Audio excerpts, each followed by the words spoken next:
Welcome to that spiritual, actual, factual answers to questions you're asking. You find them inside you, recite you, reciting the records of cash. We laughing, we drafting the passion through vary. It's time for that comedy, dramedy, all of the fanciest, catchiest acronyms. Listeners, listen, we traveling. Consciousness is always unraveling. The reading you're having is mapping you back to your natural habitat. Abracadabra, it's magicless, passing it. To top it off, the host, all the classiest. Now, what were you asking for? All of the answers? What? All the answers. Hi, Cassidy Brown. Hello and welcome.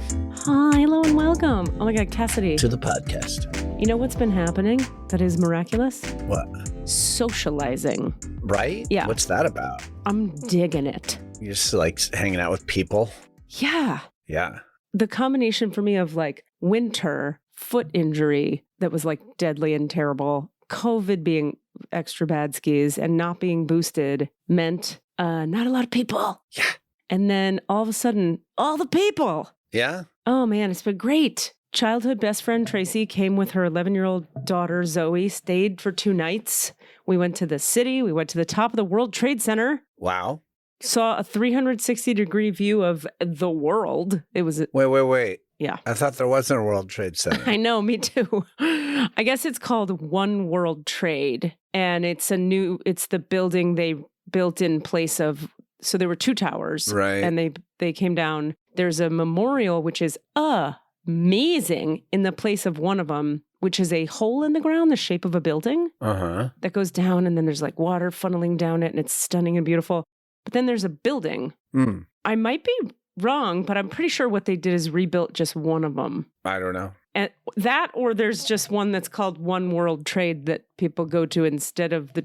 Right. You know, I don't fucking know. It's the next tall one. Yeah. It's another tall one that you can go to the top of. We went to the top of it, and it's an observatory, and it's the tallest thing, and you could see all the stuff, and it was incredible. And that whole like financial district of Manhattan, I feel like doesn't get talked about as much. It was awesome down there. There was like amazing architecture in Soho. We went to galleries, and it was like people, and we went to a restaurant, and I didn't wear the mask, and we like just we like did life. We might as well do it for, another 2 weeks before we get slammed down again.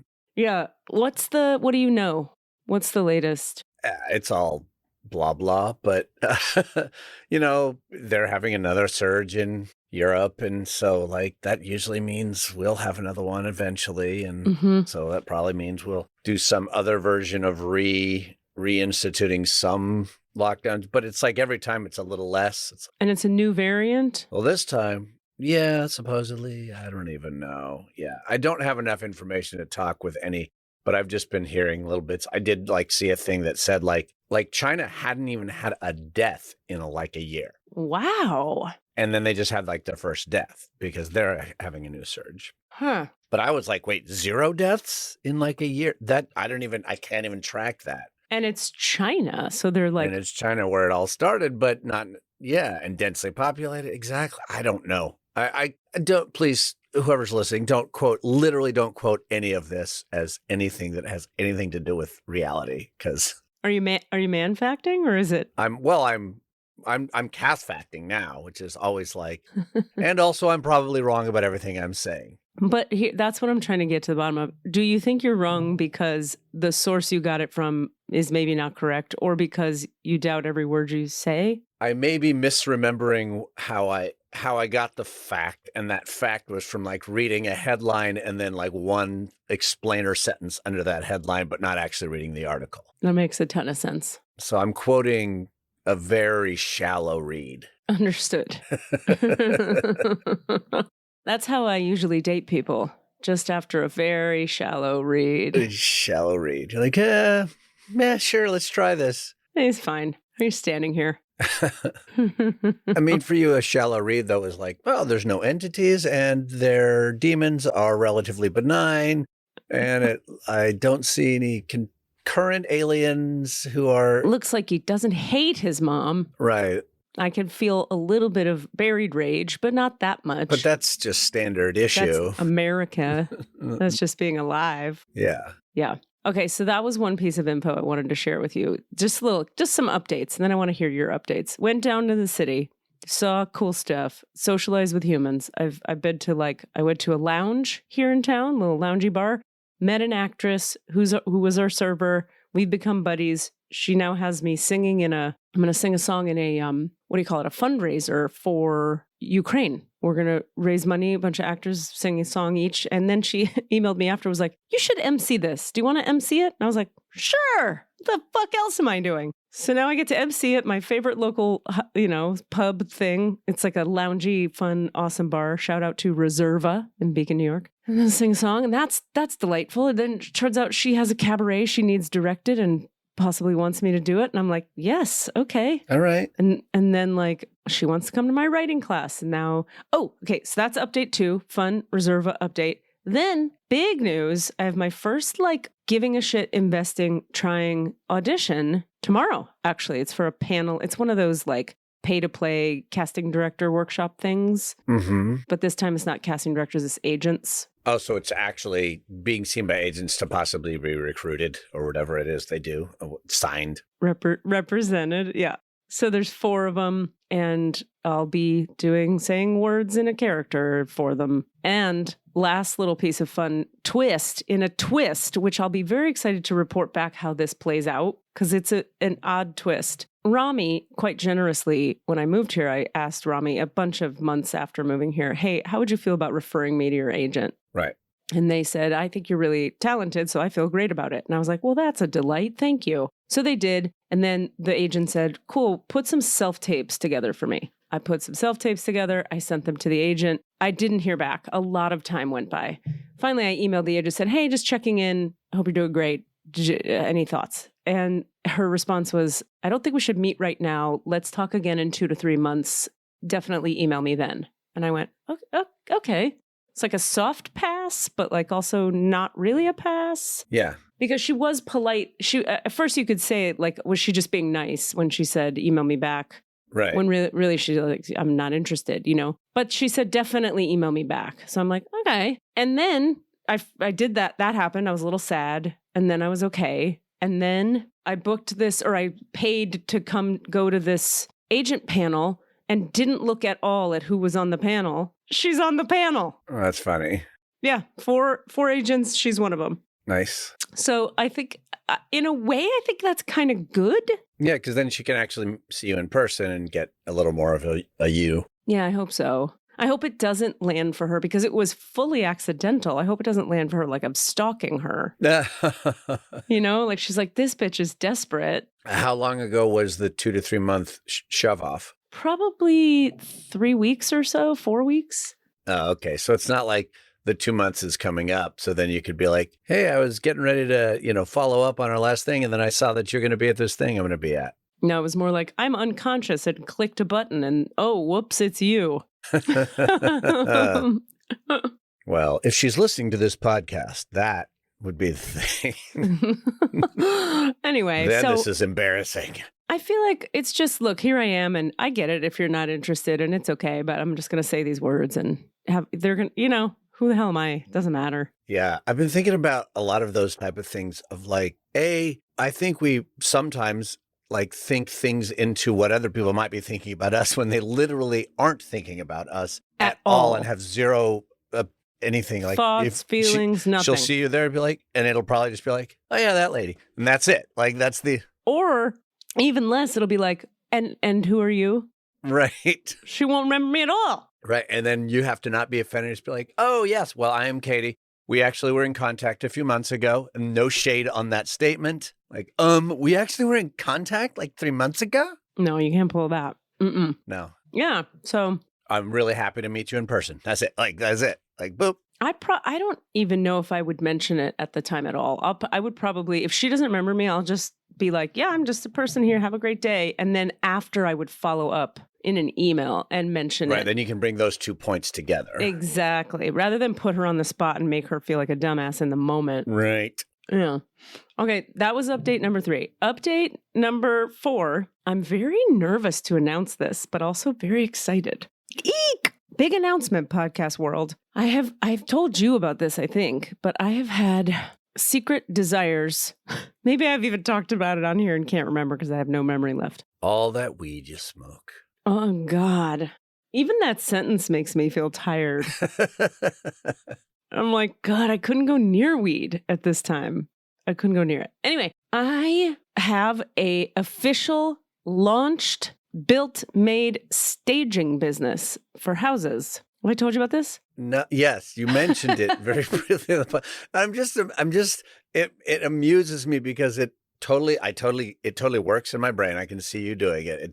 There's no like disconnect there, but I'm like, oh, an entire other absolutely wholly unto itself, full on business venture. In the same way that like I moved to this small town in Colorado and built a retreat center. And as soon as it was done, I sold it and left. Yeah. Well, wasn't as soon as it was done. It was 9 months later. Were you actually operating out of it fully for 9 months? Oh, okay. Yeah.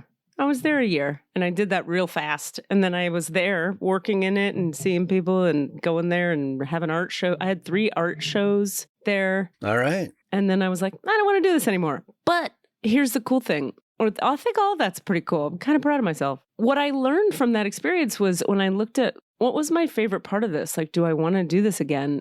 The thing I liked the most was designing the space. Right. And so I've been sitting with that for almost another year now going, well, I don't really want to be an interior decorator because I don't really want to haggle with people about what color their rug should be. Like, I don't want to have you come to me and be like, we wanted purple curtains and a brown. No, I want to do me. I do it. And I'm like, well, how do you have more autonomy with design? And one way you do it is you be a stager, because when real estate agents want to stage a house, it's because they want to sell it and you don't have to like please the client. You have to just make the house look nice. Does this mean you're going to have to like rent a storage space and start gradually like buying a few nice couches and a couple of good tables and chairs? Over the past bunch of months, I've been doing that. So I have a bunch of stuff already. Not enough, but I have a good chunk of stuff ready to go, just like hidden in various corners of my condo. Like this rug is rolled up over there and this shelving unit is over here. Like I have a bunch of stuff that I've been slowly accumulating, some of which I kept from the healing center in Colorado. And some of which I bought from some folks here when they moved out of this building and sold me their couch and their table and their all kinds of stuff. And then the plan is the first gig I get, I mean, the way you'll have to do it is there will be a retainer, like you'll pay me up front half, and then you'll pay me once it's done, the remaining half. So that first half will probably all go to buying staple materials that can hopefully be replicated, used again. Right. So for the first little chunk, you don't actually turn a profit. You reinvest your thing into the thing itself and hopefully make, I'll make some profit, but over time, I think the idea is once you have a storehouse, you're not spending money anymore. You're just spending money on like getting a U-Haul and moving objects from one place to another. So I've been obsessed with this idea for a while. I've been building the website. My assistant, Leslie, and I have. I'm very proud of it. I'm going to tell the listening audience, in addition to my energy healing business, KatieRubin.com, where you can take classes and have sessions. And in addition to my acting website, which is KatieRubinActor.com, you can also check out SignatureStagingBeacon.com. I'm so proud of myself. Come on. Are you offering somewhere in there an addition? I think you know what I'm about to ask, like an additional like spiritual cleaning or are you offering any vibe work? That's a really good point. No, but now that you've said it, I will. Like you can also, for an additional charge, I'll throw in a little of this juice. That's a really good idea. I could have a little, what do you call it? Like a rider in the contract that says, got ghosts? I can help you. Want to rid yourself of some demons and entities? So now I have 3 businesses. That seems about right, don't you think? I think you need 2 more. I'll have another one, which is the theater company. Right. Yeah. Right. You're also going to be running a theater space and booking it and... not the space, just making shows. Okay. Yeah. Okay. All right. Those are my updates. How about you? What are my updates? Just still kind of... What businesses did you start this week? I started none. I'm still, kind of thinking about both because I'm directing a show and so I'm casting it right now. This is just a thought I've been thinking about. It's something I think I might have run across as an actor very recently, and I'm trying to decide which I prefer in terms of knowledge. Okay. Let's say you're in the middle of auditioning for a show. Right. And you know that like, oh, okay, maybe they've been casting it for a little while and then they ask you to come in somewhere halfway into the process. And so like next week, I'm going to be auditioning for a show, right? They've called me, let's say they've called me in to come in 2 weeks from now. Oh, okay. Let's just say that I'm just putting that out as a thing because sometimes you get an audition well in advance. We're like, okay, we want to see you 2 weeks from now, start to work on this. They've already been working on the casting. And then suddenly maybe someone that had turned them down on a role that they're going to read you for comes back and they say like, actually, I can do it. And then they know the role is cast. Oh, do they still call you in? Do you want them to go, sorry, all that work you've done, never mind? Or do you want them to say nothing? Bring you in, give you full, honor your work. But in their head, they're probably like, I mean, we're not going to cast you right now, but let's do this. I go for the first. You want them to tell you everything right up front. Uh-huh. I want them to do this. I want them to email me and go, hey, we were really excited to see you for this. It turns out we filled the role faster than we thought we would. We want to save you your time and energy. We're not going to call you in on this one. We'll see you next time. Thanks for all your great work. Yeah, that's also... Like, save my ass the fucking hustle and the ride and the whole thing. Yeah. That's my point of view. But right. But what do you think? No. I appreciate that because the other part of it is like, honestly, you don't know. I actually don't know what's going to happen to them 2 weeks later after that, 3 months after that. So like, do they, in terms of like, because usually around the Bay Area, fucking shows cast 6 months in advance. So it's like, then in the ensuing time... Oh, I see. They might even lose that actor. And then I've actually put myself into the space of, now they actually do have me. Wait, so let me get clear. When you say they and me, you mean, I'm a little confused. I'm talking as an actor right now. What I want to have Okay. them do for me. Oh, I see. Sorry. And I can't decide which I prefer. I got you. Yeah. Like, So- I think that has happened. I realized recently, I was like, they already have that role cast. And then I went and auditioned for it, and I never got a second call. And I was like, I know I was good enough to get that. And then I realized something based on how I kind of saw the timeline, where I was like, oh, they actually already had it cast, but they went ahead and saw me anyway. And that's also okay. Like, I didn't feel unseen. I didn't feel like my time had been wasted. But there are times I think when I go, what the fuck? I did a great fucking audition, and I feel like didn't even, it didn't even land.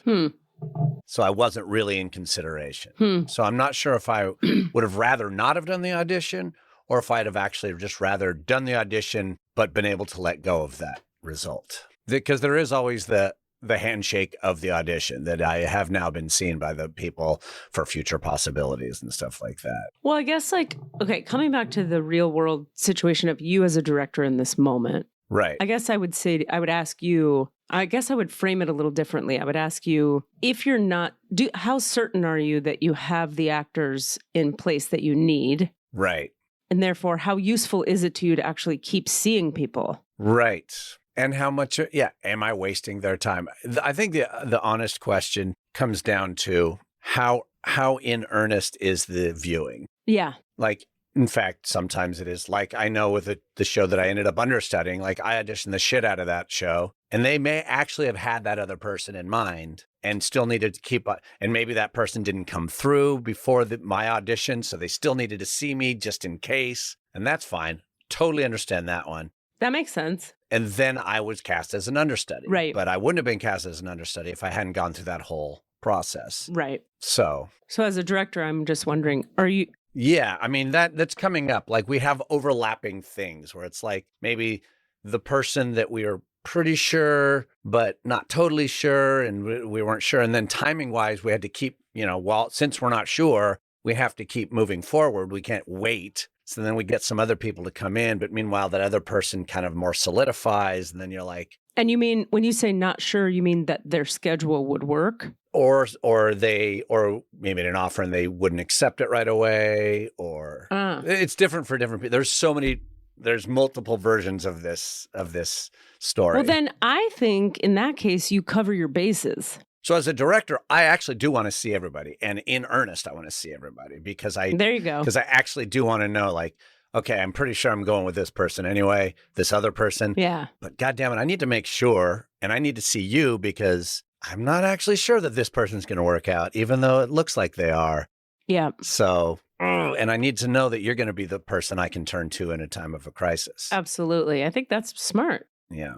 Yeah. And then everybody gets to feel like they did their work and they got seen, and maybe a thing could happen for them. Well, and now I'm talking it out loud, and this has to do with so much of the conversations we have here about all the things. It's like the ideal version of that. And I'm not sure I can do this, but the ideal version of that is to step right into it and say, hey, by the way, I'm very excited to see this weekend. I do want you to know that actually, you know, because of whatever, the politics or the da-da-da-da, we're pretty sure actually this role has been cast, but I'd actually still love to see you anyway, because I really want to make sure that, you know, or something, some version of that where you just tell them the whole truth. That's what you were sort of saying. Or you're saying just let them off the hook entirely. No, I would say let them off the hook or see them and don't tell them anything. Yeah. Because those are the two options one has. Yeah. Because I think if you tell them you're not really in contention for this role, like that could be really off-putting to some people. They'd go like, why would I come then? Or, okay. I mean, some people might find it very relieving. Like, great, no pressure. I'll just come read these lines and now I've met you and that's great. Yeah. But some people, I think it would be really like, why would I drive there then? Yeah. So, I mean, the stuff you're talking about, I think the stuff you're naming right now about transparency and honesty has to do with like relational dynamics, not with auditions. Auditions are like a professional. Well, this is my question, though. Yeah. There is something to the idea of making it a relational dynamic. Yeah. And that people be real in the world. Like a lot of the things around what we put up with as actors, what we put up with as artists has to do with that. Like, oh, well, we're going to keep it professional, which actually means we're going to be shitty. We're going to hide things from you. We're going to be shitty. Oh, well, you just got to do your job. Right. So don't have a human connection here. So you're looking at how to humanize this process more. Yeah. I mean, I've really been thinking about coming into the directing day one because I haven't done it in so long. I'm like, I really am kind of excited to like set a tone of like to really set a tone of collaboration. And it's without that just being a fucking word. Yes. I'm here to collaborate and then never collaborate again. And to like set a tone of, look, if something goes or feels shitty, I really hope that we can have it happen right away. And everybody be like, no, let anything fester. Like, I don't know. I just really want to set that tone of that we've got to respect each other. We've got to live with it. We got to smell each other's armpits in this room. So like, let's be real. Let's be real with love, like with respect. I think the only hesitation I have on that, because I love everything you're saying, it's so great, the idea of humanizing the process of auditioning, because it's so hard. It's awful. It is awful. The only piece I would look at would be something around, there's a difference between being so honest in a way that adds something to people's lives and being honest in a way that's about you quelling your own discomfort, but really isn't helping them. Yeah. If it's just to cover your ass energy. Yeah. And if it's just to look good or be like, look how transparent we are.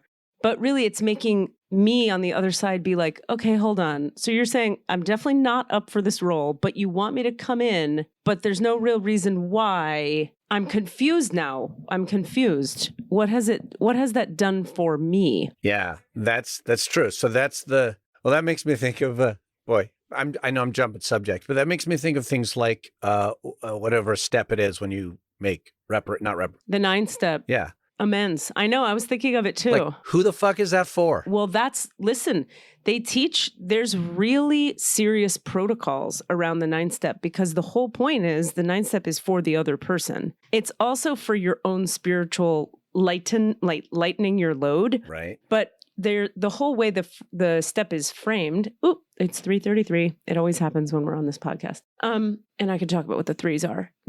The lightening of the load for you is important, but they say made amends to those we had harmed, except when to do so would injure them or others. So it's written into the step, and then you end up having these elaborate conversations with your sponsor about what does it mean, except when to do so would injure them or others. And that's when you have to have these nuanced conversations about, okay, hold on. If I make this amends, but I have to tell you I cheated on you 20 years ago, does that harm you more than it helps you, then I'm not going to make that amend. My amends is going to be what we call a living amends, where you go forward in time, not recreating the behavior. Right. So there it is. That has to do with what I'm talking about, that thing. It's like yeah, I'm jumping more now to the rehearsal room than I am to the casting question. But yeah, what is it about what we're doing that is performative or box checking versus actually useful to the person? Actually useful to the person. That's where it came back to. I actually think as an actor, and you kind of said you should tell them or not tell them at all. Mm-hmm.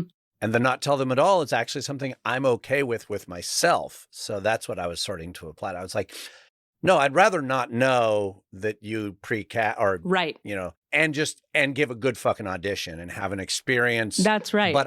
But only if when we are in the room together, you are at least genuinely open to me being there. Oh, right. And you're not going to be a shutdown douchebag about it. Or just be like, yeah, whatever. I guess I got to see you. So go ahead. Yeah, that's shitty. Even though I don't really need you.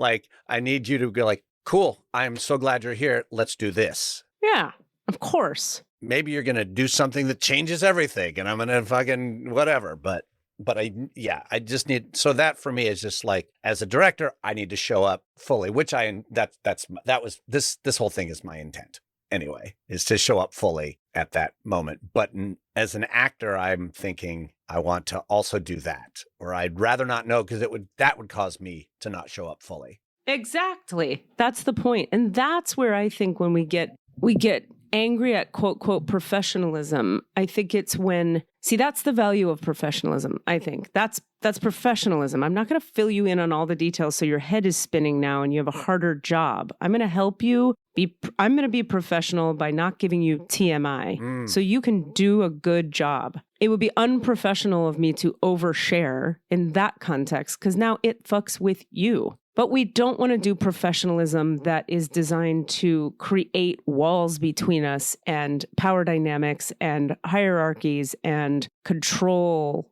of each other and domination and blah, all that. And protect our own ass only. And yeah. At the expense of you. I mean, sometimes you got to protect your ass, but you protect your ass in a considerate way that isn't shitty to people.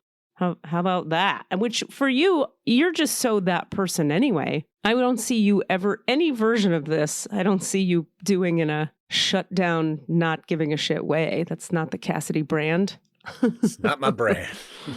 It's not the heart of you, you know? Is that someone's actual brand? That would be hilarious. To like, oh no, that's my brand. My brand is shut down shitty. That's many people's brand, I think. Well, from our point of view, for sure. I think some people, I hear what you're saying. Well, I wonder if there's someone who actually claims that brand. I bet you there's many people who claim it as a different thing. And even though what the thing really is that. They'd be like, I claim the brand of cool and chillin'. Right. But it's not. It's shut down and douchey. Maybe? I'm direct and... honest. And a man... And self... what's the word? Aggrandizing. Self-aggrandizing. Self-sufficient. I'm direct and self-sufficient. Right. You mean you're walled off and douchey? Oh, you mean you're a narcissist? Like everybody. Yeah. I know what I want, and I'm not afraid to ask for it. Oh, okay. Well, we had a client yesterday who triggered all my white man, I gotta be right triggers. How so? Tell me more. How do I say this? No one's gonna listen to it. It's fine. Let's just say. Hypothetically. There were a white guy. Now imagine he has a beard. It's not me, but there's a white guy. No, I'm just kidding. Well, you know what? This is something that happens with a lot of musicians. I'm going to tune up my drum or my guitar, and I'm going to do it loudly and for a really long time because it's really important that you all hear my guitar. Oh, boy. You're talking about somebody who was a blowhard in a class or in a group? Wasn't a class. And it wasn't even a thing. Nothing was actually happening at the time, but it was just like tuning his guitar really loudly. I was like... But what was the actual thing, not the metaphor? And your guitar is, by the way, your guitar is... No, he literally was tuning his guitar. Oh, my bad. He was going to be playing a guitar for something in a little while. Okay. And this was in the pre-stuff while everybody was getting set up for stuff. And he's noodling to like see if the volume's right. And the volume's right. We got it. And then he's noodling for another 2 or 3 minutes. And then for another 2 or 3 minutes. And it's really loud. And there's people doing things who need to do things. We're interacting with each other. Yeah. And then, but he's like, wait, is it still good? How about now? Guess what, dude? You are not checking whether it's loud enough. You're showing us your noodling. Right. You're saying like, oh, what about this riff? Yeah. It's like, wait, hold on. Can I just know the context? What are we talking about? What? We're at an event, and part of the event is people doing doing a little share out of something they do. So this was someone on your and team. And so he was going, not on our team, but on the client's team. They share. This is one of the clients, and he was going to be playing guitar and singing later on, and they were only supposed to have 2 minutes, and obviously this guy clearly went over 2 minutes. But even in the warm-up beforehand, I just developed a dislike for the person. The reason I developed this dislike is he had that thing that is a disawareness of impact. Can we rename? An unawareness of disawareness? I want to rename this podcast Disawareness. Disawareness of impact. It's kind of a pun. It's a pun. Hey, listen to disawareness right here. Yeah. Exactly. I got disawareness swinging low, pal. I don't even know why I brought that up. It was someone I didn't like because it was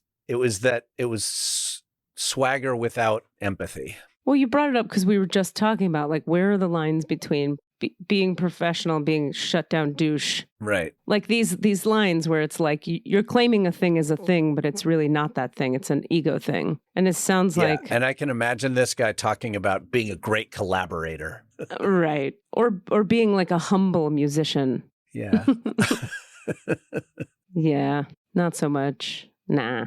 Also, I'm so interested lately more and more. I'm like, well, sure, maybe we could frame that like it, quote, quote, triggered all your white guy stuff. But we could also frame it like I want to look at his chart, his human design chart, and yours and see he may just have gates and channels that activate icky stuff in your gates and channels. Like, yeah, he might have literally just been one of my triggers. Well, he might have just, no, like. Yeah. Well, yeah, I guess you could say it like that. Yeah. It's not that this guy's an asshole. It's just that this guy and me don't work. Yeah. Yeah. And nobody's an asshole. It's just together, the two of you have this weird. I just find that so liberating, that concept. Like when you start to really look at people's human design charts closely, you see like, wow, if I'm hanging out with that person, there are these things called compromise channels where when somebody compromises you in a certain area of your auric field, there is no changing that. You will always feel compromised by them in that area of life. So let's say they have a compromised channel around communication. That's the person who, no matter how much you do boundaries and speaking up and raising your hand and trying to get a word in edgewise, you just always feel like,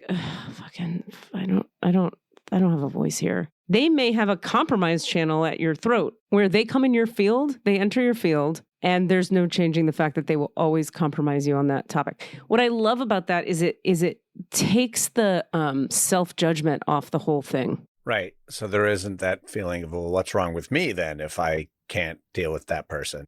Correct. And then when you see it's a compromise channel, you get to make a choice, a conscious choice. You get to go, oh, I see. So that person compromises me in that way.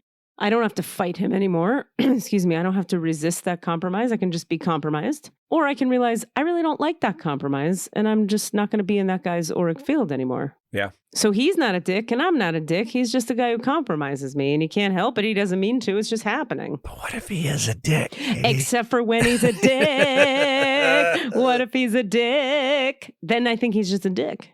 Let's kill him. Oh, is that the only outcome? Shit. Yeah, it's written in it's written in astrology that if someone's a dick in the book of Ur, you just kill them.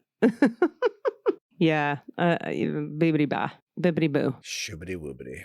Yep, I have some woo updates I could share with you, but I don't know if I can. I think it's time. You ready for a woo update? I'm ready for woo update. A woo update? A whoop date. Wait, but before we go back to me, that was basically one update. Okay, the other update is I went to my mom's 80th birthday this weekend, and that was really awesome. And it was also dynamic. It had dynamicness to it in that... Dynamism? Both Rami and Denise attended. Oh my God, I gotta know about this. Yeah, it was, what's funny is like everybody involved listens to this podcast, so... I love it. Okay. And has a relationship with this podcast, including my mom and even my aunt, who I believe listens to it sometimes. The aunt I've talked about. Cassidy's aunt. Aunt Donna. Hi, Donna. It was awesome I can't say it wasn't without like energetic effort on all of our behalf. You can't help it. Like there's a lot there. There's so much there. My family is amazing and wonderful and fucking fantastic.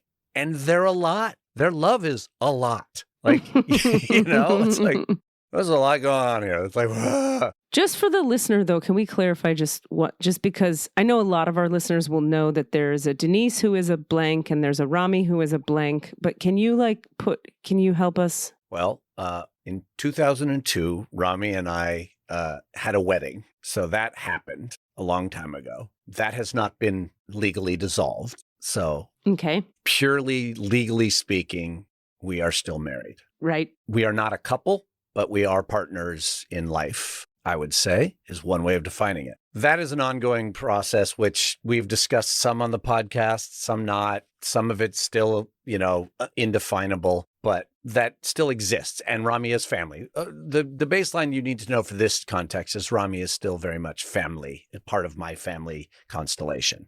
Got it. I also have this amazing girlfriend partner also, whose name is not Denise. But we refer to her as Denise to respect her privacy. Right. And she is amazing and wonderful and an incredible part of my life and had met my parents prior to this weekend. Okay. But not the rest of my family. And originally, when we were getting ready to go up to do this weekend with my parents, it was going to be me and Denise and my folks and my brother, sis, and his wife and kids. So that part of the family. That was still a lot. Like it was going to be the first time Denise was going to meet my brother's whole family. Okay. And then Rami turned out was going to be in town. What? So Rami was like, can I come? And I was, checked with Denise to make sure that was cool. And Denise is fully poly, like in all ways of the world. That is a polyamorous relationship. Okay. So let's pause real fast. Sorry. I don't mean to interrupt you. I just want to, for the listener, just for the sake of, let's define poly for Denise. Denise is married and also, and very much in love with and partnered with her husband, and also not married to me, but also we have a romantic, loving, partnered relationship as well. So she's like your girlfriend. Yeah. And I know her husband, and we spend time together too. Like everybody it's very open, wide open with its. And does Denise have other partners? No. Okay. Nor do I. Okay. In this, that is our particular version of it right now. Yeah.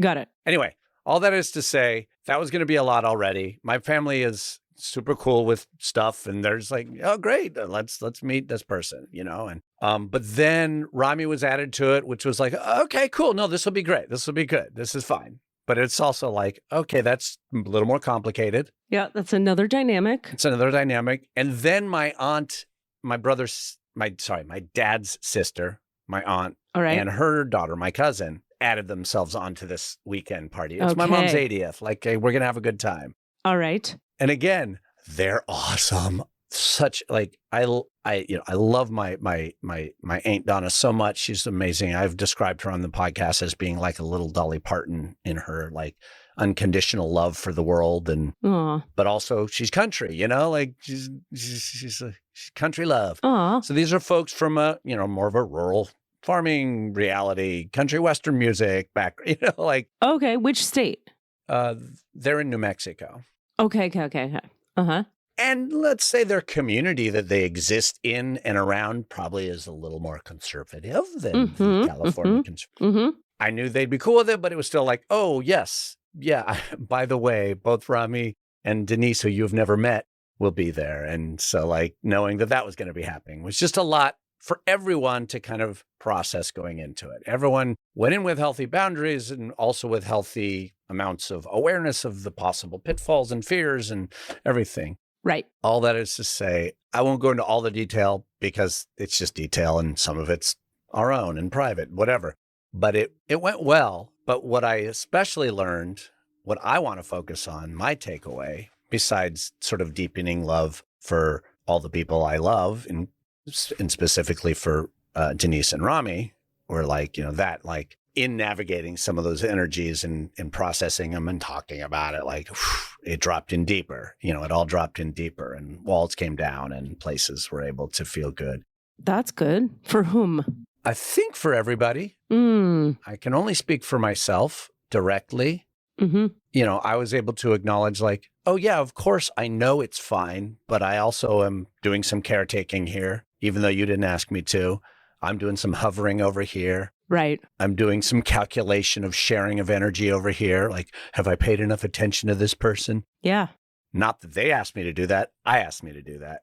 And, having to check in on myself and be like, hey, are you being honest? Are you managing your image, or are you being present to the people? And I had a conversation with my cousin that was just like, oh my God, you're for fucking real. Of course you're for real. You're a human being who exists in this world. But I had never just had a deep, truthful heart. There was some politics and there was some family dynamic and there was all those things that we were talking about that just made me feel like, oh my God, I really love you too. And I knew I loved you. Like our family does love really well. We're good at love. We do family love good. That sounds creepy. But in this case, I feel like I re-met my cousin for the first time in a long time. And how old is your cousin? That's very sweet, by the way. Older than my brother, so like late 50s. Oh, wow. Mid late 50s, I think. That's cool. Yeah. And I was just like, oh, I actually want to spend time with you. Like, I will visit you in Santa Fe and sit with you. Like, I want to see you more, not just out of family. Totally get it. What a sweet thing. That was just really touching. Like, tears. That's so sweet. I got choked up. I know you wanted more about the Denise Rami family thing, but that was the most interesting part for me. It was my connection to my cousin. No, I just wanted to hear how it went. I mean, I could have been 900 different things. It could have been like awful, wonderful, nothing, fine, boring, great, nothing. I don't know. Yeah, no, it went good. It was really good. My dad was really sweet. He had like both Rami and Denise, I think, witnessed him crying multiple times during the weekend. Like, he was really into it. Oh, that reminds me of what I was going to tell you before whenever Cassidy and I start taping this, I always start to say like, oh, I have to tell you a thing, but then we have to like not tell you the thing so that we make sure to tell it on the podcast. Cause like we'll get all of our gossiping. What was the thing? The thing was our future guest next week, Richard Horseman, who's coming on, who's a college friend of mine who we'll talk about more next time, just listened to the 2 episodes with your dad. And is obsessed with your dad. He messaged me and he was like, okay, I need to know Cassidy's dad. I want to be Cassidy's dad. That's awesome. He says the way he described it is he has a soft spot for sort of like 60s, 70s, ex-hippie, psychedelic tripper people. It's like he just like loves that genre of human and has a real soft spot for it and has some like, he's sort of that world himself, but not quite. And so he always admires it. And he's like the psychonauts who did the work for us. And he just like could not get enough of your dad. And I've been wanting to tell you that so you can tell your dad. He has a big fan in Michigan, Detroit, Michigan. I'll take this moment to acknowledge that he should. What are you looking for? I'm trying to bring up, that's what I was trying to do. I just wanted to get the title right. I'm just saying he should go ahead and read my dad's book. Oh. I know that it's called Mind Leap, but I need to make sure. A Fresh View of Education Empowered by Neuroscience and Systems Thinking. Mind Leap, a fresh view of education empowered by neuroscience and systems thinking. Get it wherever you buy books, preferably from your local brick and mortar bookstore that is not owned by a big corporate entity. But you can also order it on Amazon. But you can also call Jeff Bezos directly and just hand him more money. Exactly. You could just give it up. You could mail him a check to his house. That'd be fine. We hear he's really fallen on hard times. And you can also read The Anatomy of Embodied Education is another book that he just worked on the same topic. He wrote that book? He co-wrote that book. Oh, yeah. Richard is a big reader, so he'll be into that. Oh, there you go. Cool. Well, we'll talk about it on the podcast maybe if he feels like it. But ultimately, thanks. Thanks for letting me know about that. I love that when people, that's the flip side of that. Like when things don't match up. Yeah. Yeah. Sometimes you're just like, why is that person drawn to that person? It's so interesting, isn't it? And you become obsessed with, I just want to know that person. Yeah. I mean, I feel like that's the whole thing. That's the whole thing of life. Like when you got to have a person, like when you need to be in the energy of a person, that's how you know what to do ever, right? I mean, like if life is relationships, and in a way life is relationships, like what in your life doesn't have relationships in it? Like what thing that you care about and are invested in and that has to do with you moving forward in any area doesn't have relationships at the core.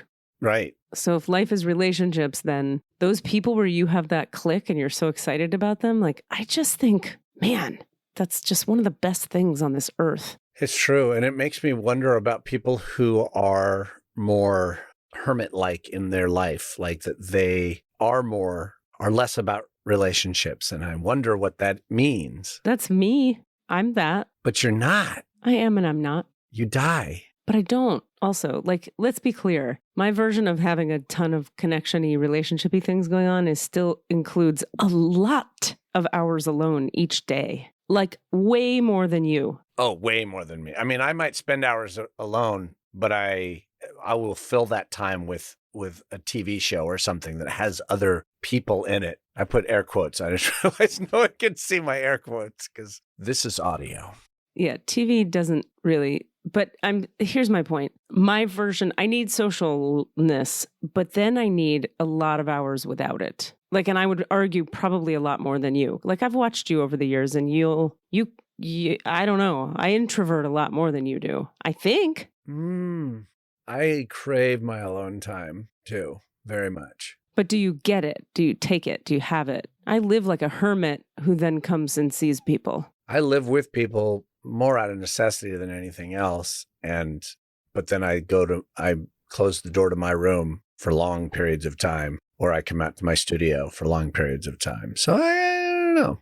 I would argue but you're still absolutely in relation to people. I'm talking about people who literally don't at all connect to other humans, or they do it begrudgingly. That makes, yeah. Then you're like, is it true that life is relationships if they do it? I would argue it is. Here's why. Because their relationship to relationships is different. But they're still defining through their relationship somehow. Like if you're a hermit, your relationship to people is not a lot of people time. You don't do a lot of time in relational dynamics, but that is a relationship to people. Your relationship to people could be that you're far away from them a lot. And you need to be, and you choose it. You made active choices that seek them to put them at a distance, but that is still you being in relation to them. Mm-hmm. All right. Maybe. I mean, I think of it that way because being sensitive, it's like people's auras in my aura. I'm so affected by them that I'm constantly navigating like, okay, I need to be in an auric field now. Okay, now I need to go away from auras. Okay, now I need this kind of auric field. Okay, now I need to go away from auras. Okay, I need only Squeezil's aura. Okay, now I need her to go away. Like that's a relationship. Yeah. Like if you think about how molecules relate to one another inside of a cell, or no, how does that work? Quarks relate to one another inside of a cell, or like cells relate to each other inside of anything. They relate. That doesn't mean they're cuddling all the time. They're just related. You get what I'm saying? I do. Well, yeah, it's kind of like in the Enneagram, you have the 6, which has the phobic and counter-phobic. It's a fear type.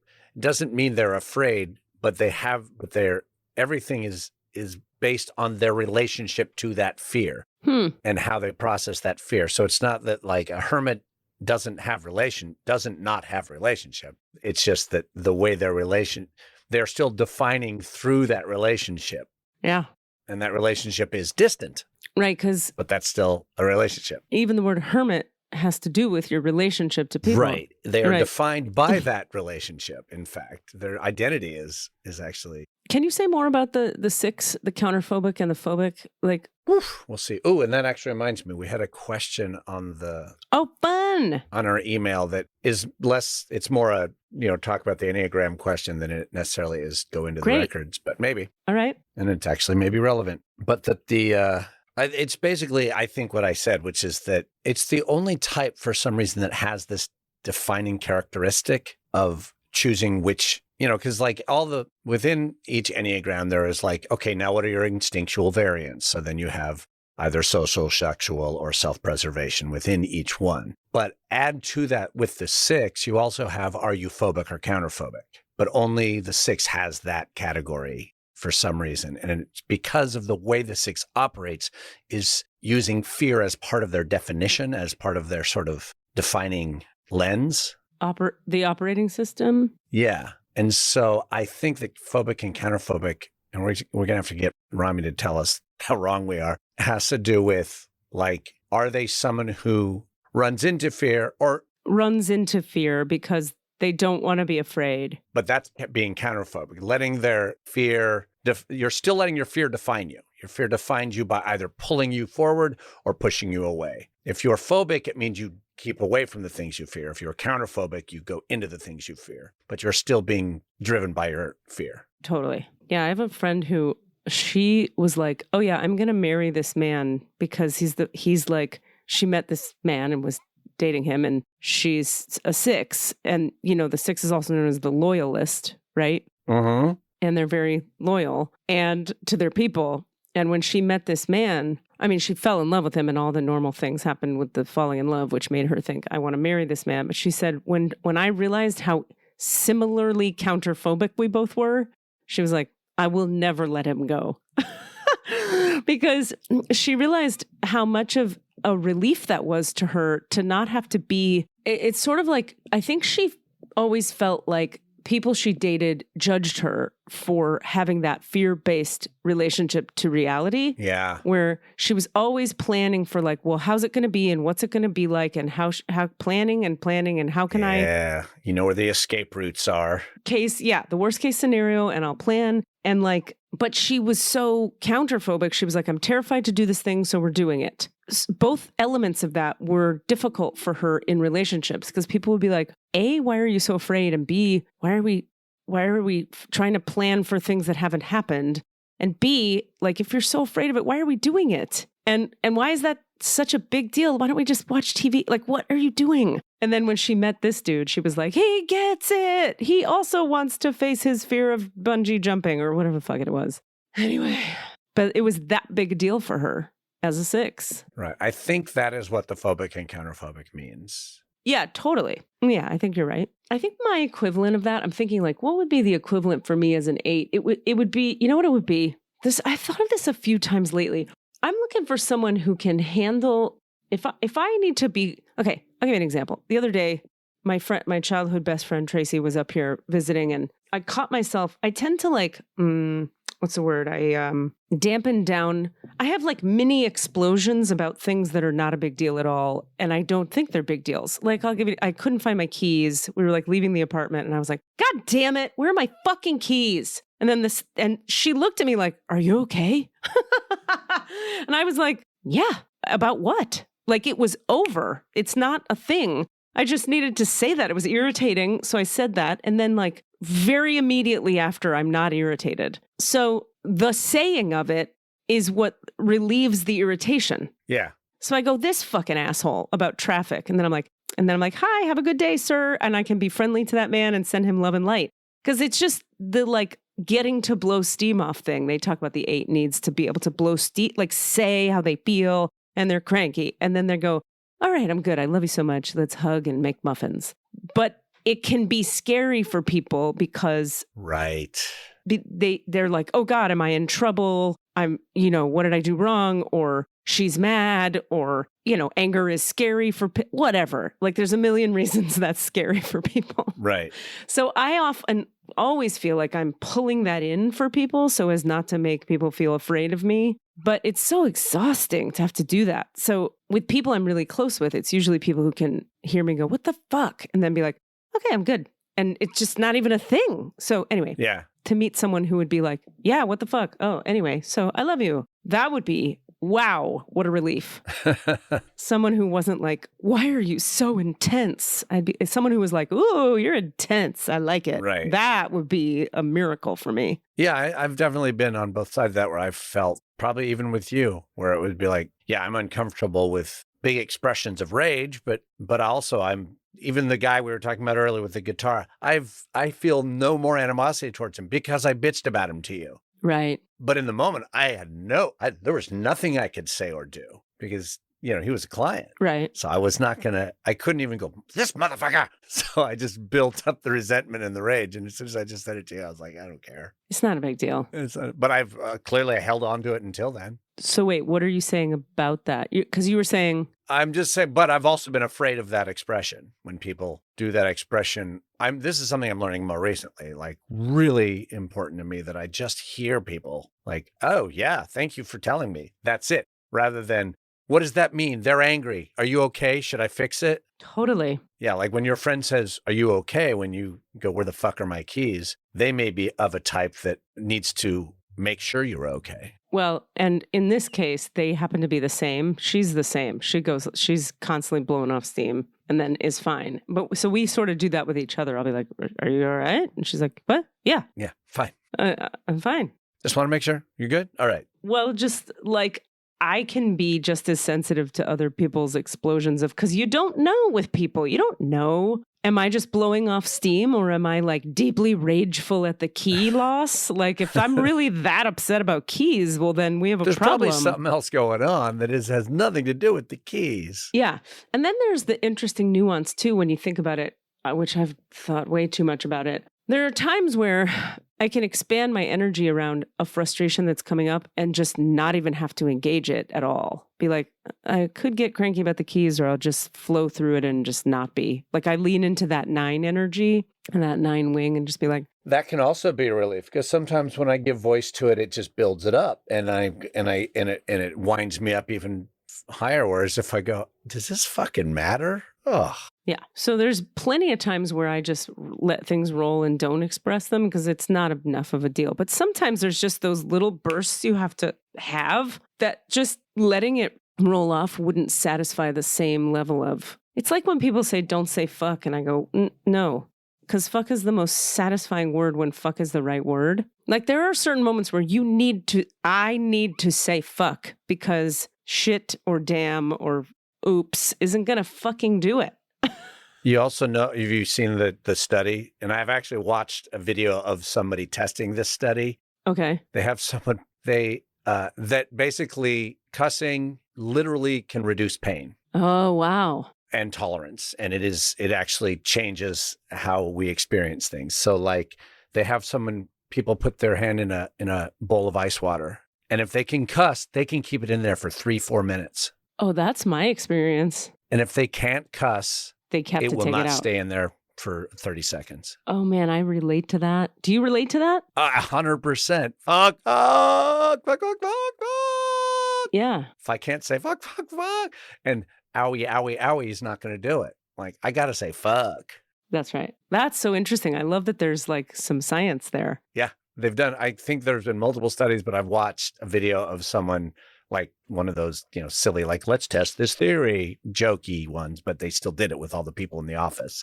That's really interesting. Okay, this is tangential, but related. This is a big concept. Let me think about how to start this. Okay, so I spent some time with a friend a bunch of days ago who I came away from the dynamic thinking, oh, this person is, okay, sometimes spiritual people use this term and sometimes sober people use this term. They call non-sober people or non-spiritual people, depending on the group, earth people. Uh-huh. Or civilians. Yeah, that's how I refer to non-theater artists. Exactly. Non-creatives or whatever, people who aren't active creatives. Right, earth people. I call them civilians, yeah. Civilians, okay. So I had this experience again recently of where I created another distinction within it that I wanted to say here, which I think hopefully is interesting. And it was between creative and non-creative per se. And I'll even go so far as to say it was creative versus engineer. I had this realization that I spent a bunch of hours with a friend of a friend, and I was sitting with like I was enjoying the person. I liked them as a person. And then I was also aware of like, boy, I need to get out of here. Like at a certain point. And then I got in my car at a certain point. It was like, phew, thank God I'm out of that situation. But not because it was so terrible, just because I was trying to put words for myself around why did I feel so relieved leaving the situation? And I realized that it was the difference between, you've heard the term the untethered soul? Yes.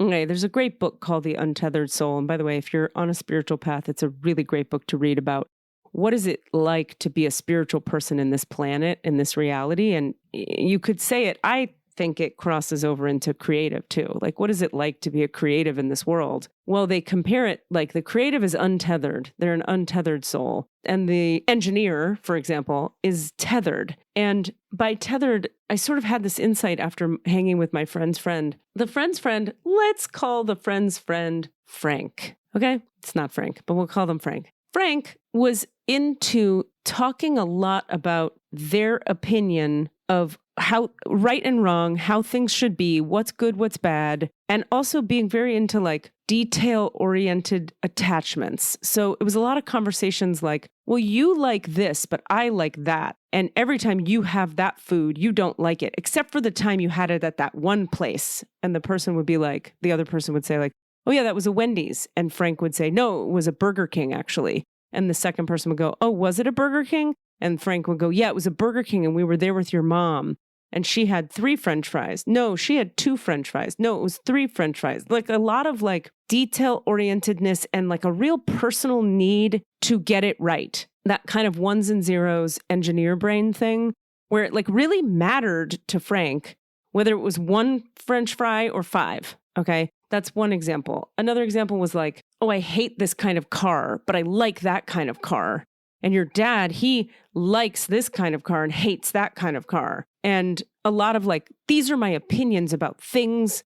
And I'm very attached to my, like, it's almost like the sense of self comes from what they are tethered to, their opinions, their points of view, their judgments of what is good, what is bad, what is right, what is wrong. And then I was watching Frank take a lot of pleasure and like healthy pleasure and self-satisfying pleasure in their own attachments to, you know, I really love this and we do that because we love it. And I hate that. And we are happy to hate it because we hate it and we love hating it. And I left and I realized it's not that I'm some person who doesn't hate certain things and love certain things and have preferences or whatever, but it's how tethered are you to your identity, to your identification with what you love and hate, to your identification with what's right and wrong. I find that creatives and or spiritualists tend to be people who are like more fluid about any of it. Like, yeah, I hate that, but also like, or not. Like, you should do it. It's fine. Or like not feeling such a need to latch on to this is me. My opinion about macaroni is who I am. It's like, no, it fucking isn't. It's you like it or you don't. And it's who you are is like the essence of light. It's not who you are is I like macaroni and I don't believe in, I don't know, a Ford automobile over a fucking Toyota. Do you know what I'm saying? Right. I mean, we have opinions and we have beliefs and we have things that we like and don't like. We have preferences. But I mean, to me, what happens is that becomes an exhausting conversation because it's just not that interesting. Is how I end up. It's minutia, right? It's just, and it doesn't go beyond that. It's not an exploration of their relationship to that item. It is a declaration of their relationship to that item. And that is it. Yeah. And that's it. And that's the end of it. And that's the end of it. I liked that movie. Anyway, like, I didn't like that movie, but I'm interested to know why you liked that movie, which is different than sounds like what you're saying, which is just like, and you like, yeah, I can hear that person saying exactly how you said it. No, it was 3 fries. And I also hear that you sometimes get exhausted when I start telling a story and I do a little bit of that where I'll off track myself. Yeah. And like, You'll need to know.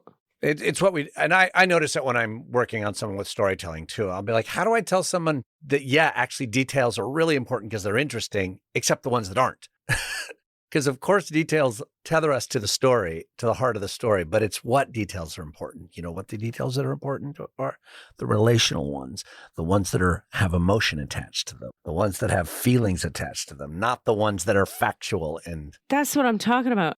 Nobody gives a fuck about the factual details of like which Ford you like and why. But like if you're telling a story and you talk about the tree but instead you say the green tree, that does matter to me only if you're really like that greenness mattered. There's something about why the greenness mattered. Right, but that's different. That has spirit in it. That has feeling in it. Absolutely. We're talking about, I also want to think of a better example to really capture what I'm trying to articulate. It was like a lot of, you hate it, like there were two people. It was, let's say, Frank and John. So it was like Frank would say to John, well, you hate it whenever I make this kind of cake because you only like the brown kind of cake, not the white kind of cake. And then John would say, well, sometimes I like the brown kind of cake. And Frank would say, like, when do you like the brown kind of cake? And the other one would say, John would say, well, that time that we went to, remember we had it at Aunt whoever's house? Oh, yeah, you did like that cake. Yeah, that's true. You did like that cake. I did like that cake. And I'm going, are we still fucking talking about the cake? How is this a conversation we're having? How? And imagine like 10 minutes of that. Right. And then imagine that 10 minutes ends and a new one starts. Right. But all of those things were little silos unto themselves. They had no relationship to each other in the sense of like, yeah, you weren't exploring the idea, you were naming the idea. Yeah, and it was very insular and very internal, and it was just about them and their preferences, and it was just like, wow. And also, but here's what I'm trying to point to. There was no understanding of, and this is a very subtle thing, and there's no reason people should have this understanding, but I can't help it. I do. I'm a very untethered soul. I have an awareness about I'm telling you a thing. So how, like, I'm aware of how is it going to be interesting for you? And if not, maybe I won't. Yeah. At least I'm thinking about that at all. A. And B, I'm aware that even if I like the brown cake and not the white cake, that is not a big deal because it's not who I am. It's like a preference I have as opposed to an identification of self. Like the reason I watched Frank and John be so into their preferences was I could feel them clinging desperately to like, these preferences define me. And what I'm trying to point to here is I don't think our preferences define us. No. Because you know how many times my preferences have changed in this life? Yeah. I do know. 17. A lot of times. 17 at least. So if you're identified with your preferences, then you can't change unless you're willing to let that identity go. And hopefully you are, and then you can. But why identify with a new preference? Why not just not identify? I'm nodding. There's no need to identify with a preference. That doesn't make you who you are. I like coloring and not drafting. Okay. Well, that is that question of like, what framework do you identify through has been a huge one for me. And it's why I often have had trouble in the past dating dating non-creative. So as I was thinking about it, would be not because they're not great people. They're fucking awesome. I've gone on dates with really cool fucking people, but this is why I keep going back to it with you. There was a lack of inquiry past what it was they were doing. Even if they were like, I go to art shows and I go to things and I do these things, but the experience stopped at the experience. I go to Burning Man and I'm part of this camp, but they weren't then going, what is it about that I'm doing? How am I engaging in that? What is the curiosity? Yeah. It's the inquiry to fracture it apart and to question it. I see. Rather than just like, this is a thing I do, this is how I think of a lot of people. Like, beer is a thing that people like. I'm into beer. Right. Right. We like beer. We're beer people. Right. And then there are beer people who actually are beer people and they fucking love beer and like and it's really cool how if you have this and then I'm actually interested. I'll talk to that person. I'll listen to that person talk about beer. That I hear you, but that's a point about authenticity or inauthenticity. People going like, we're beer people because we need to say words or sound like we belong to a something versus somebody actually into beer. I'm making a different distinction, which I think I like your distinction too. That's very useful. And imagine there's beer people who are like, this kind of beer and it's craft and we make it with our hands and it smells like the wood of the barrel and they're very into the beer. And then there's the beer person who's like, we make it special and it has the craft and it smells like the wood. And isn't that crazy that we're so funny about our beer thing? We're all into beer. That awareness, I think you're talking about that, right? The awareness of, I'm really into this, but I'm sorry, let me back up. That's what I'm pointing to. That's what I'm trying to point to. I might be very into the fucking brown cake you make, but if I'm aware that I'm into it and I'm not so attached to it as who I am, like I love a person who's obsessed with beer making. Good for you. But as long as there's a sense of like, for me, what's important in a relationship is that there be a sense of like, I'm really into beer, but it's not who I am as a person. It's a thing I like a lot. Like I ride horses because I like horses, not because I am a horse person, period. Do you know what I'm saying? I do. And I want an embarrassing truth about me is I went through a period. Oh no, I'm excited. You were a beer horse person. I was a horse beer person. I literally uttered the words, I think I want to be like a dragon shirt guy. Take that off, huh? Take what off? That says me now. Heard that before. That says me now. That says me now. That says me now. Wait, wasn't I around for that? Didn't you say that here? Yeah, you probably, we might have talked to it on the podcast, but I was reminded of it. Rami and I were talking about it the other day, and we were just laughing about because we were talking about defining ourselves through certain looks or through certain ways of being. Yeah. We were talking kind of about this. And it was like, and I just remembered very kind of abashedly, like I do have like up in my attic, a little mini closet that's got several dragon shirts in it. But that was my thing. But I think I thought at the time that was a defining characteristic. And that's the thing. Like as part of my growth, I've grown past that. Yeah, I'm a tie guy. People like, oh, Cassie likes to dress up. I actually don't even like that now that people like when people call it out. Because I do like wearing cool clothes and I like dressing up in a tie and I like being recognized for that, but I don't like being called that. I don't like being defined by that. I see. And I was a dragon, but I literally uttered the words back then. I kind of think I'm like a dragon shirt guy. I'm going to be the dragon shirt guy. Oh my God. Wait a minute. So shirts with dragons on them. I need to pause because what did you like about dragon shirt guys? Yeah, maybe it was a little bit like I was trying to find an identity that was in like a Big Lebowski type of guy, maybe, like that there was I think I was looking for a character archetype to make me more interesting. That's clear. But why specifically that one? What did you like about that character archetype? Were they because they were against society? Because they were... Let's see. Shape of it was like bowling shirt. So it was kind of fun and cool and quirky. And then the dragon made it a little more like, little... Edge? It was like, little, almost like tattoos without getting tattoos. Wow. Yeah, I don't know. It's embarrassing. It feels so stupid to me now. It's so sweet in a way. It's very sweet. Yeah, but I think I was really seeking this is who I am. Both a quirk and an edge. Okay. Like a little wacky, a little bit ironic.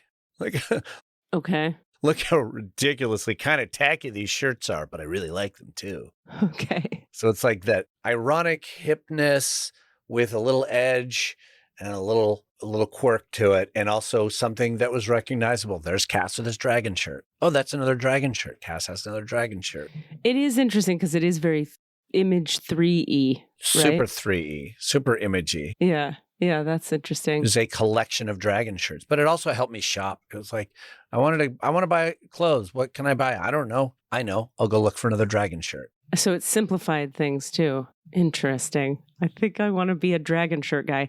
It's good when you describe which kind of dragon shirt you mean, because at first I thought you meant like a black shirt, like a wolf shirt guy, like a black t-shirt with like a glow in the dark dragon. Yeah, no, more like the bowling shirt, like a lot of Asian designs, a lot of sort of, like Chinese dragon coming up thing. And then after that, I'll be honest, although I didn't define it the same, I went through like a Western snap shirt phase soon after that.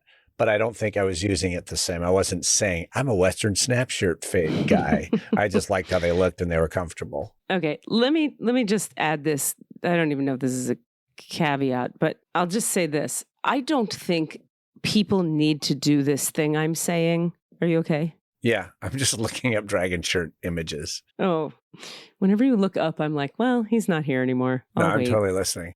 Got you. Well, so I don't think this is what people should do. I don't take that point of view, but I'm just stating, for me, being around folks who really take hardline identification points seriously is exhausting, because there's an energy behind it of proving something. Again, that proving energy just is very draining to me. And I think that's just something in my design. It's because I have the open ego, open heart center, and I don't like people that, it's not that I don't even like the people. I like Frank a lot. It's more just that particular pattern and behavior makes me feel constrained, like trapped almost, like tense. And then when they leave my field, I just go, I can breathe again and not be defined by whether I liked the ice cream or not. It's just ice cream. Or like, do I wear this kind of shirt or not? I don't care. I'm not that thing. I'm space that has a personality. But that's because I'm an untethered soul type. You know what I mean? Not everybody has to. Is that an identity? Well, sure. But no, because I'm not attached to it with like Right. identification energy of like, this is who I Well, am. you're not using that to soothe your ego. Right. And right. ultimately, I think that's what most of these things are, is it is a way of soothing egos that are seeking something. I was seeking some sort of approval. I was lacking in something when I was going through that, the dragon shirt phase. Yeah. Or these, it is a desire to be right, or not to be right, but to be seen. And sometimes if we're having trouble seeing ourselves, we're going to attach things to ourselves in order for people to see us. Right. Uh-huh. I mean, I say that as a 3. That's a very sort of 3 thing to do, is like manage your image. But like even people who are making me crazy because I can't stand listening to them or being near them because they're so like, maybe they always need to be right, for example. Mm-hmm. But boy, that always need to be right is clearly almost always coming from a place of lack, of pain, of something. Yeah. I need. So being right becomes a way of defining myself in this world and knowing that I exist. That's my point, is that my whole life has been, this is again, not because I'm right about this, but this is just what my life has been the process of de-identification with anything, like disentangling my sense of, I can only feel like Katie Rubin if I know that I am a blank. Like that is not actually true for me. Like for me, I find more, and I was actually thinking about this today because it's an important topic. I'm doing Katie Church tonight. I've told you about Katie Church, which is like a free 1-hour thing I do on Facebook Live Wednesday nights at 5:30 Eastern. Come hop on Katie Rubin's Biz stuff on Facebook, or you can watch my YouTube channel. And it's an hour of consciousness teachings and sometimes energy healing. And I was thinking about this week's topic, which is kind of authenticity and the seat of the self. Yeah. And how does having connection with the seat of oneself affect or influence our creativity? And like, what is creativity when you're not connected to the seat of the self? Like, that's kind of the exploration I'm in for this topic this week. And I think my personal experience has been, each piece of identification with anything that has gone away has brought me into more direct contact with the actual seat of myself, which is an internal visceral experience of, oh, there I am. There's me. Me is a felt sense of connection with me inside my belly. The Tai Chi people call it the dantian, like just below your belly button. And some people call it the center of gravity, and the Hawaiians call it the unahapili. And it's where the psychologists say your inner child is in there. Down in the low belly is, I would call it the seat of the self. So if I just feel into that right now, I feel very grounded, very connected to who I am, very authentic, not afraid, just rooted in present moment and in connection with myself. But there's no words I'm attached. There's nothing to attach. There's no like, I can do that because I like clown shirts. It's because I can do that just because I feel it. There's no mental attachment required. In fact, all the mental attachments kept me away from being connected to that. Yeah. Does that make sense? 100%. And so when I hang with artsy people, to bring this all back to what we're both sort of agreeing on, I think, is that like I'm thinking of Shay off the top of my head, or Rami, or anybody who's fun for me to be around. There's a real feeling of like, we're both just sitting here connected to ourselves, and then we might say something creative, or we might share a feeling. But there's nobody going like, I will prove to you who I am by telling you that I like door stoppers or I don't like door stoppers. That says me now! We're just wind in a room thinking thoughts. You just fart a lot when you're with those people. Yeah, because you don't have to identify as someone who doesn't fart. Right. As a good smelling person. That's not integral to your identity. I'm appropriate, so I don't fart. Or I'm inappropriate, so I always fart. Right. I'm one of those. I'm a farting guy. I'm a fart farting guy. Yeah. I'm a total fart guy. I'm a real fart guy. Well, I you like think to about fart like it up. such a part of like college life is like are those tag identities of like, oh, he's the beer pong guy. Oh, here comes so and so, the guitar dude.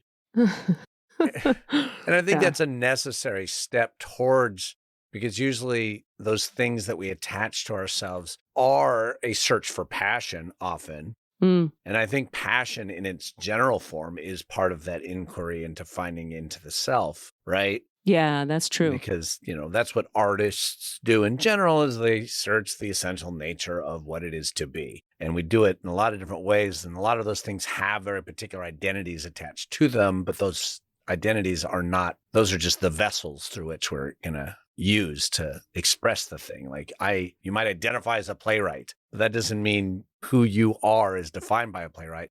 Playwriting is the method that you use to inquire into the soul. Yeah, it's your vehicle. It's your vehicle, not your identity. I think maybe that's it. Right, exactly. Like I think about like when you think of the sun sign and the rising sign in astrology, they say that the sun sign represents what you're here to do, what you are, like what your ego is and what you're here to do. The rising sign is the vehicle of expression that doing will take. And so mine is like Aquarius, eccentric, forward thinker, bring people forward, weirdo. But the vehicle is Sagittarius, which is the teacher and the expander of ideas. It's all about expansion and travel and teaching. So if I identify as teacher, well, now my life starts to get narrower and narrower because I can only do the things a teacher does. But I don't identify as teacher. I do wind up teaching a lot. Right. I teach a lot. People pay me to teach, and I like teaching. It's not who I am. You know what I mean?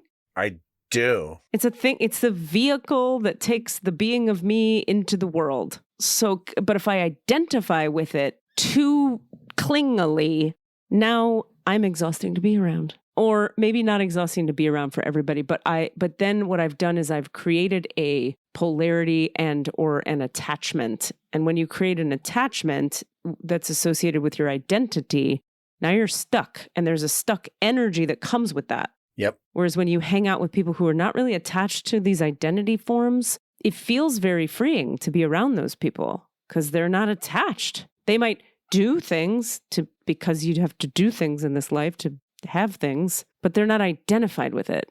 And I find that artists are very much that way a lot of the time. Yeah, and think of how exhausting we are to be around theater people specifically when we get caught into that inside baseball energy of like a particular aspect of theater where it's like, everyone's talking about bitching about an audition situation or whatever. And it's fun for a minute because it is an expression of that exploration and like common humanity and like, oh yeah, you too, or I feel that. But then it reaches a point where you're like, oh, shut the fuck up. Mm-hmm. We're going nowhere with this. We're just listing off our sort of, in a sense, accomplishments within that framework. And that is similar, I think, to the brown cake, white cake thing, where it's just like you start to just say, no, totally. That's like, another now it's my turn to tell an audition story that went badly with that person. Oh, now it's my turn to tell an audition story that went badly with that person. Well, that's, again, it all depends on the energy it's coming from, though, in the individual. Because if you're coming from proving, look how blah, blah, blah I am, then we're back to attachment. But if you're just if you're sharing spaciously without attachment, it has such a different energy behind it. So it's not exclusive. Yeah. Yeah. I don't know. So I discovered by hanging with Frank that it's really important to me to hang with untethered souls who are not so attached to identifications of self with behaviors, choices, things, preferences. It's blah. And maybe just also the analytic categorization of the minutia of it all too. It's like, for me, just hard. It's hard on my field. Yeah, and then there's going to be certain topics that are just going to not vibe with this person, but they are going to vibe with that person, and that's life. That's life. That's how it is. But that idea of like the liberation that comes with de-identification, bringing you actually into deeper identification with the actual self, that would be the point of it. Absolutely. Not just to prove something, not to be like, look how de-identified I am. That would be back to the same old thing. Right. You got to be careful not to identify as a spiritual seeker too hard. Well, I don't. Those people are the worst. Listing off all the trainings they've been to. No, that makes me want to die. That's why I can't hang with spiritual people a lot of the time, is they're proving how spiritual they are. It's why I couldn't hang with a lot of poly people for a while, because the energy was more about like listing off the ways in which you are having sex or whatever. Yeah. But they were having a lovely time. I needed to get out of judgment of it too at the same time. Then there's that part of it. It's like also removing my own reactive judgment from those situations. Well, but there's reactive judgment, and then there's, it can just be like, this is not pleasant to be around. Yeah. Which is just a preference. Yeah, that's the challenge. You probably didn't like being around it. Yeah, or it was triggering to me for other reasons. It may have not been that. Was it? Maybe. I don't know. Maybe I was feeling like a failure at the time. I don't even need to explore that one. I feel like that's fine. You're all set. I'm all set. I think we've wonderfully wandered for a good hour and 40 minutes at this point. So you're done. I'm done. I don't want to explore anything else, Katie. Okay. Are you identified with that idea? I'm identifying as a timekeeper. Got it. The Time Lord. I prefer the term Time Lord, like Doctor Who. Because you know what a Time Lord would wear? Dragon shirts. Bitch. I'm sending you pictures when we're done here. Fucking wait. Not of my dragon shirts, but of similar dragon shirts. Just because I don't feel like send it. Bring it. Taking pictures of mine. Dragon shirts. I want to see them all, actually. I want you to have the kind that are like wolf shirts. Right. That are even tackier, like even more like would be worn by a Zach Galifianakis character. Yeah, like you get them at Hot Topic in the mall, you know? And it's got there's a moon on it, and the moon is glow in the dark. There's some howling, and there's like some Native American imagery that probably was completely not drawn by a person of any Native origin. Yep. Mm-hmm. But instead of a wolf, it's a dragon, because you're a dragon shirt guy. Heard that before. Well, I love you guys. Do your work. De-identify. Or don't. De-identify or don't. It wasn't information. Disrealization. Oh no, we forgot it. Shit. We'll have to go back and listen. That was going to be the tagline. Whatever, de-identify with. Or don't. De-identify or don't. Or don't. Oh, that's really good. What was it? Disrealize. Regulate? Shit. Damn it. We'll find out. He's gonna go back and he's gonna grab it from earlier. He's gonna drop it in right here. Nope. Oh, that'll be good. De-identify or don't, everybody. Bye. Have a great walk, hike, drive, whatever it is you're doing after this particular conversation that you're listening to in your ears, heads. De-identify or don't. De-identify or don't. Do your work. Bye. What are you asking for? All of the answers? Say what? All of the answers? Yeah, all the answers. Hey guys, thanks for listening. We'd love to hear from you. Please email us with your questions so that we have questions to answer in the Akashic Records. Our email address is allanswerspod@gmail.com. That's allanswerspod@gmail.com. And if you'd like to find us on Facebook or Twitter, it's @allanswerspod, @allanswerspod. Thank you. I got chills, they're multiplying. Mixed and edited by Desmond McNeese for We Mixed It, LLC. Go to whatsoundsawesome.com. Oh, Donna.